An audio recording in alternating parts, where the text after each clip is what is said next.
Actually ক'ব গ'লে আজি আমাৰ দেউৰী জাতিটোৰ কাৰণে এটা ভাল খবৰ, কাৰণ ইমান দিন আমি দাবী উত্থাপন কৰি আহিছিলোঁ সকলো দলে বলে, আৰু যিহেতু আমাৰ লীলা দেউৰী ছাৰ, লীলাধৰ দেউৰী, ৰণুৱা দেউৰী তেখেতসকলৰ নেতৃত্বত ৰাষ্ট্ৰপতিলৈ স্মাৰকপত্ৰ প্ৰেৰণ কৰা হৈছিলে, আৰু লগতে অসমৰ মাননীয় মুখ্যমন্ত্ৰীক স্মাৰকপত্ৰ দিয়া হৈছিলে। আৰু সেই মৰ্মে ৰাষ্ট্ৰপতি আজি আমি গম পোৱা মতে ৰাষ্ট্ৰপতি ভৱনৰ পৰা আমাৰ মুখ্য সচিবলৈ আমাৰ নিৰ্দেশ দিয়া হৈছে যাতে এইটো কাৰ্যকৰী কৰিবৰ কাৰণে।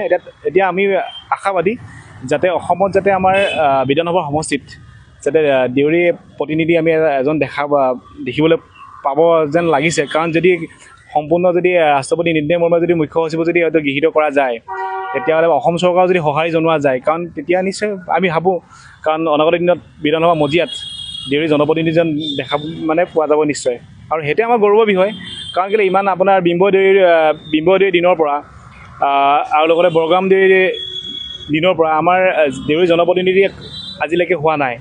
কিয়নো তাৰ মূল কাৰণটো হৈছে আমাৰ সংৰক্ষণ, আমাৰ যিহেতু জনসংখ্যা বহুত কম, আৰু সেইটো সংৰক্ষণ ব্যৱস্থা নথকাৰ কাৰণে আমাৰ কোনো এটা পালৰ পৰা আমাৰ হোৱা নাছিলে।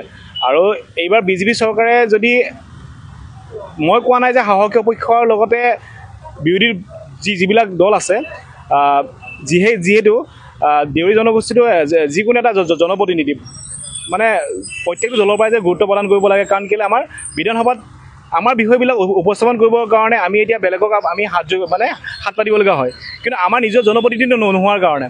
কোনো দলৰ নহয়, আমি কোৱা নাই যে কংগ্ৰেছ বিজেপি এইবুলি কোৱা নাই, যিকোনো দলৰ পৰাই আমাৰ সম্পূৰ্ণভাৱে কি হয়, যিটো আসনৰ ব্যৱস্থা হ'ব লাগে, আসন ব্যৱস্থা কৰি আমি তাৰপৰা প্ৰতিনিধিত্ব কৰিব ব্যৱস্থা হ'ব লাগে। অকল দেউৰী যাতে জনপ্ৰতিনিধিজনক আমি বিধানসভাৰ মাজত দেখা পোৱা যাব লাগে, আৰু সেইটোৱে আমি আশাবাদী। দেউৰী জনগোষ্ঠীৰ প্ৰতিনিধি নোহোৱাৰ বাবে দেউৰী জনগোষ্ঠীটোৰ উন্নয়ন হোৱা নাই বুলি আপুনি ভাবে?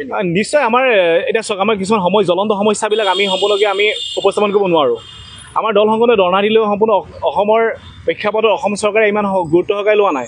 কাৰণ আজি আপোনালোকে জ্ঞাত দেউৰী অট'নমাছ কাউন্সিললৈ যিমান পুঁজি আহিব লাগে, কাৰণ সেই আগৰ নিৰ্ধাৰিত পুঁজিমতে যেতিয়া গঠন হৈছিলে, সেই গঠন হোৱা দিনৰ পৰাই আজি যিমান পাৰ্চেণ্টেজ বাঢ়িব লাগে, আমাৰ যিটো নেকি মেইন কেপিটেলটো বাঢ়িব লাগিছিলে, আজি পুঁজি যিটো বাঢ়িব লাগিছিলে, আজি সেইধৰণে ভবা নাই। কাৰণ তাৰ লক্ষ্য উদ্দেশ্যটো হৈছে এইটোৱে যে আমি সম্পূৰ্ণ দেউৰী প্ৰতিনিধিয়ে গৌৰৱেৰে দাবীৰে কিয় বিধানসভা মজিয়াত ক'ব পৰা নাই যে দেউৰী ৰাইজক যে ইমান আজিও যে পিছ পৰি আছে, অট'নমাছ কাউন্সিল পোৱাৰ পিছতো আজিও যে আমাৰ দেউৰী জনসাধাৰণে আজি যে সম্পূৰ্ণভাৱে কিয় কিছুমান সমস্যাৰ লগত ককবকবলগীয়া হয় বা জৰাজীৰ্ণ অৱস্থাত আছে এতিয়াও, সেই বস্তুটো আমি উপলব্ধি কৰিছোঁ। কিন্তু তাৰ মূল কাৰণটো হৈছে যদি জনপ্ৰতিনিধিজন যদি এজন থাকে, তেতিয়া বিধানসভাৰ মজিয়াত নিজৰ কণ্ঠটো সম্পূৰ্ণ কি হয় দিছপুৰ কৰি শুনাব পাৰিব।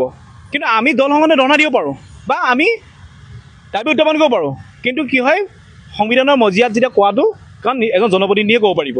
সেয়ে আমি আজি গৌৰৱ অনুভৱ কৰিছোঁ, যাতে অসমৰ মুখ্য সচিব যাতে এইটো বিষয়টো ভালকৈ চাই পেলাই আমাৰ সংৰক্ষণৰ যিটো ব্যৱস্থা, সেই ব্যৱস্থাত যেতিয়া সম্পূৰ্ণ 3টা সমষ্টি অলৰেডি আমাৰ দাবী কমিটিয়ে যিটো দিয়া হৈছে, ঢকুৱাখানা, জোনাই আৰু মাজুলী, আৰু যিকোনো এটা সমষ্টিত যাতে সম্পূৰ্ণ কি হয় দেউৰী জনপ্ৰতিনিধি হোৱাৰ ক্ষেত্ৰত এই পদক্ষেপটো যাতে সম্পূৰ্ণ কি আমাৰ লগত ৰাইজৰ লগত সহযোগ কৰি পেলাই যাতে আমাৰ জনপ্ৰতিনিধি এজন পাম বুলি আমি আশাবাদী কৰিছোঁ। আৰু নিশ্চয় অনাগত দিনত আমি দিছপুৰৰ মজিয়াত, বিধানসভাৰ মজিয়াত আমি জনপ্ৰতিনিধিজন পাম বুলি আমি আশাবাদী। Stay informed, stay ahead. News Any 365